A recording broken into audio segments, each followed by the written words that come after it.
बैठ तो इसलिए गणेश महाराज का नारा लगाए तो थोड़ी नींद भी नहीं आती। बोलो गणेश महाराज की, गणेश महाराज की, गणेश महाराज की।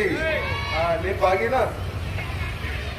हर वर्ष की बात ही इस वर्ष भी लोध क्षेत्रीय सदर पंचायत के तत्वाधान में धुलपेट गणेश विसर्जन समारोह बहुत ही धूमधाम से हर वर्ष चल रहा है और सदर पंचायत के तत्वाधान में एक समिति का गठन होता है और संयोजक उप संयोजकों का गठन होता है।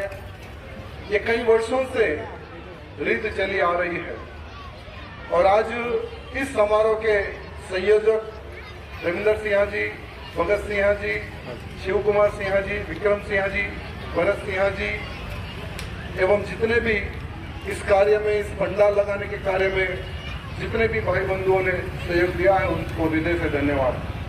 साथ ही साथ इस मंच पर लोध क्षेत्रीय सदर पंचायत के अध्यक्ष श्रीमान महेश सिंह जी, राजेश सिंह जी, राम सिंह जी, भागीरथ भाई जी, वीरेंद्र सिंह जी, रमेश भाई, रुपेश सिंह जी, दिनेश सिंह जी, निर्वेश सिंह जी, जितने भी सदर पंचायत के अधिकारीगण इस मंच पर उपस्थित है उनको भी हृदय से धन्यवाद प्रकट करता हूं। मैं आज इस मंच के माध्यम से उन पुरानी चीजों को याद दिलाना चाहूंगा जो आज की युवा पीढ़ी भूलते जा रहे हैं।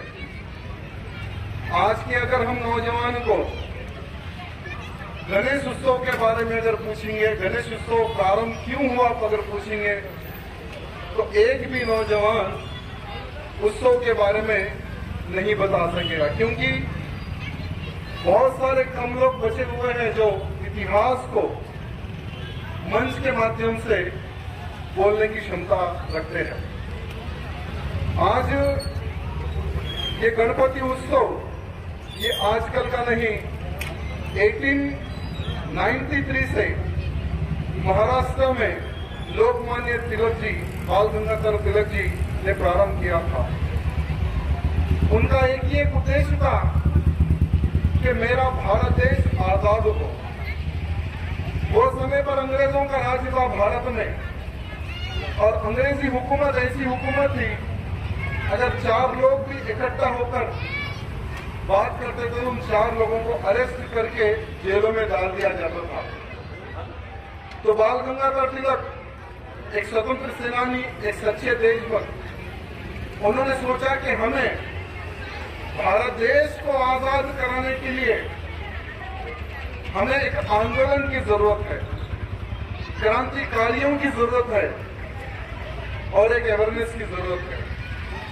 तो बाल गंगाधर तिलक जी ने गणेश उत्सव से बेहतर कोई मौका नहीं मिलेगा, ये सोचकर गणेश महाराजाओं की प्रतिमाएं स्थापित करना स्टार्ट की। महाराष्ट्र से प्रारंभ हुआ। वैसे तो हमारे इस धुलपेट में भी कई वर्षों से गणेश भगवान की प्रतिमाएं बनती थी और स्थापित होती थी, लेकिन शोभा यात्रा नहीं निकलती थी, बहुत जुल्म होता था। बाल गंगाधर तिलक जी ने शोभा यात्रा निकालने के बाद में पूरे भारत में जोर शोर से शोभा यात्रा निकलने लगी और उसी जुलूस के माध्यम से गणेश पंडालों के पास जाकर आजादी की एक चिंगारी बाल गंगाधर तिलक जी ने जलाई थी।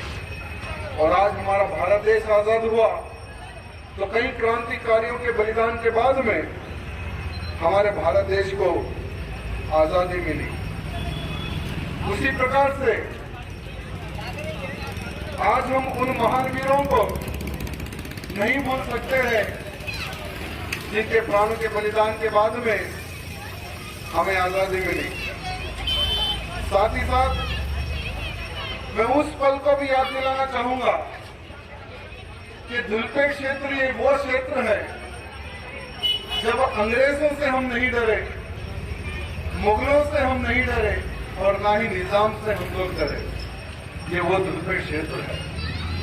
मैं आज की युवा पीढ़ी को उन पुराने पन्नों के कुछ पेपरों के बारे में बताऊंगा जो हमारे पूर्वजों ने हमारी युवा पीढ़ी के लिए कुछ लिखा है। मैं युवा पीढ़ी को यह बताना चाहूंगा कि एक समय पहले दुलपेट में ऐसे वीरों का निर्माण होता था, किसी की मैकलान में दम नहीं रहती थी जो दुलपेट के प्रति आंख उठाकर देखे। दुलपेट के नौजवान उतने बलशाली थे। मीर उस्मान अली खान निजाम, सातवां निजाम, और बहादुर यार जंग उसका सहयोगी, इन्होंने मिलकर एक सरकारी संस्था का निर्माण किया और वह संस्था ये करती थी कि जो कमजोर वर्ग के जो हिंदू थे उनको कन्वर्शन का काम करते थे। हजारों की संख्या में, लाखों की संख्या में उन्होंने कन्वर्शन का काम किया। जबरन इस्लाम धर्म में उनको कन्वर्ट किया। लेकिन आप सब जानते होंगे कि हमारे क्षेत्र में आर्य समाज है। यही आर्य समाज के वीरों ने वो समय पर जहां जहां पर कन्वर्शन का काम होता था वहां पर जाकर, यही दुलपेट क्षेत्र के वीर जाकर पूर्ण उनको हिंदू धर्म में वापस लाते थे। जहां जहां पर ये लोग कन्वर्ट करते थे वहां पर हमारे आर्य समाजी भाई बंधु जाकर उनको पूर्ण हमारे हिंदू धर्म में लाते थे। हमारे पुष्पराज जी ये चीज के गवाह है, क्योंकि वो भी आर्य समाज से संबंधित था।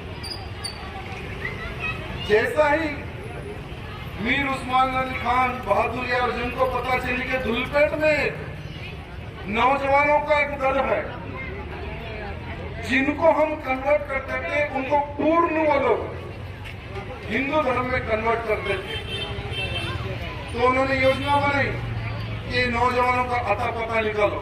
तो एक दो होते तो अता पता निकल जाता, लेकिन यहाँ पर भी हजारों की संख्या में नौजवान थे।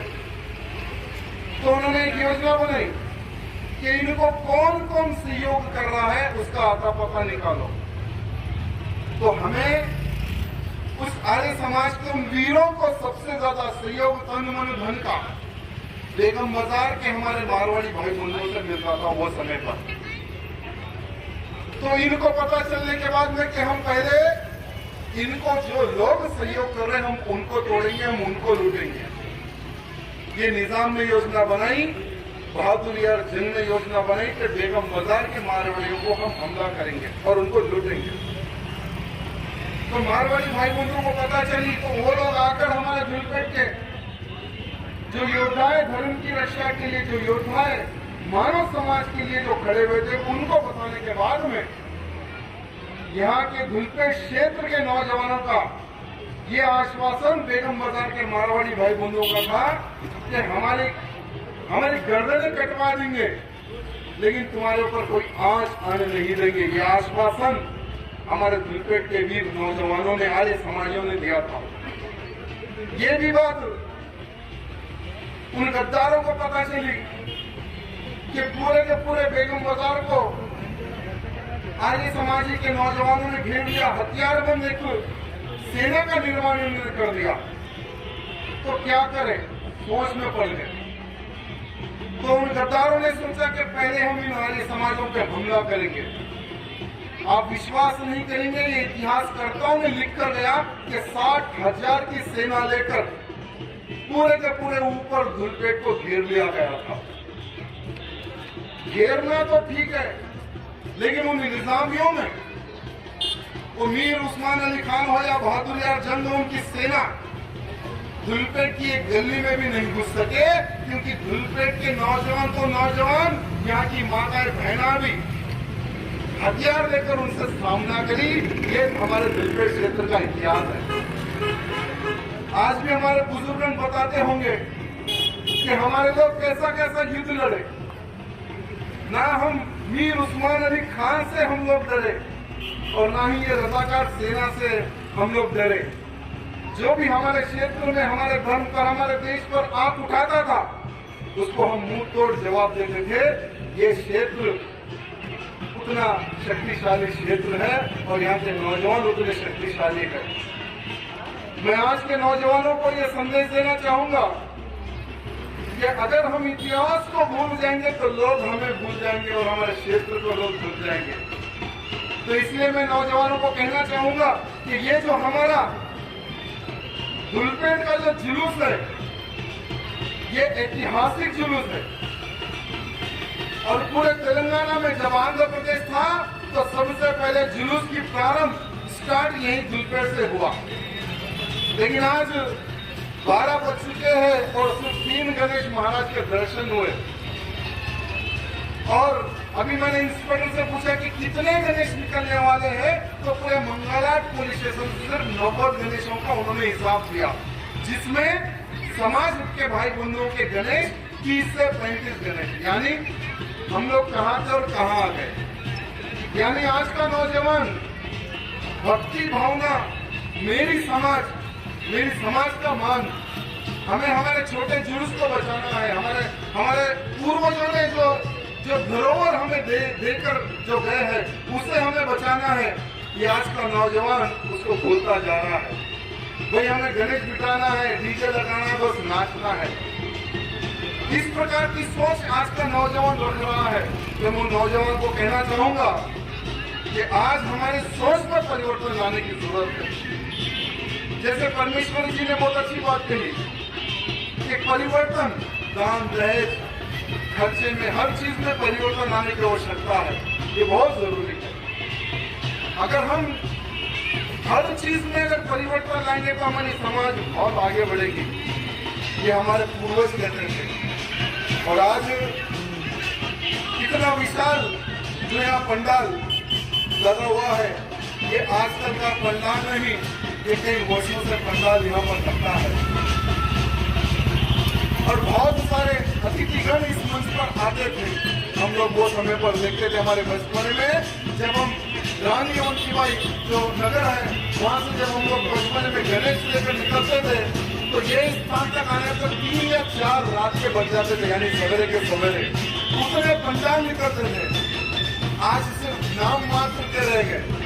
तो इसलिए नौजवानों से कहना चाहूंगा, और खास करके सदर पंचायत के अधिकारी गणों से कहना चाहूंगा कि आने वाले समय में एक बहुत बड़े परिवर्तन की आवश्यकता है समाज में।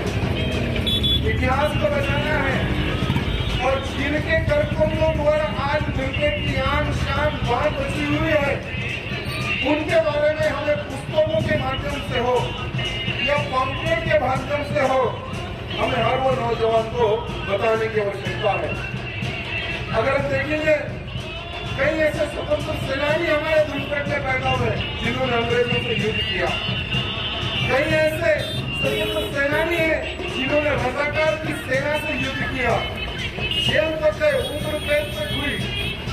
कईयों हमारे भाई बंधुओं को ले जाकर मार दिया गया, लेकिन उनके लाशों का भी पता नहीं चला। ऐसे वीर योद्धाओं का निर्माण हमारे दूसरे क्षेत्र में हुआ। मैं सदर पंचायत के इस मंच के माध्यम से और सभी माताओं बहनों को बस यही कहना चाहूंगा कि हमारी संस्कृति बचे, हमारे नौजवान आगे बढ़े और हर चीज में ध्यान हो, दहेज हो, सब चीज हो, अगर हम लोग कंट्रोलिंग में आगे जाएंगे तो सबके लिए अच्छा होगा। बोलो गणेश महाराज की, गणेश महाराज की जय सिया राम।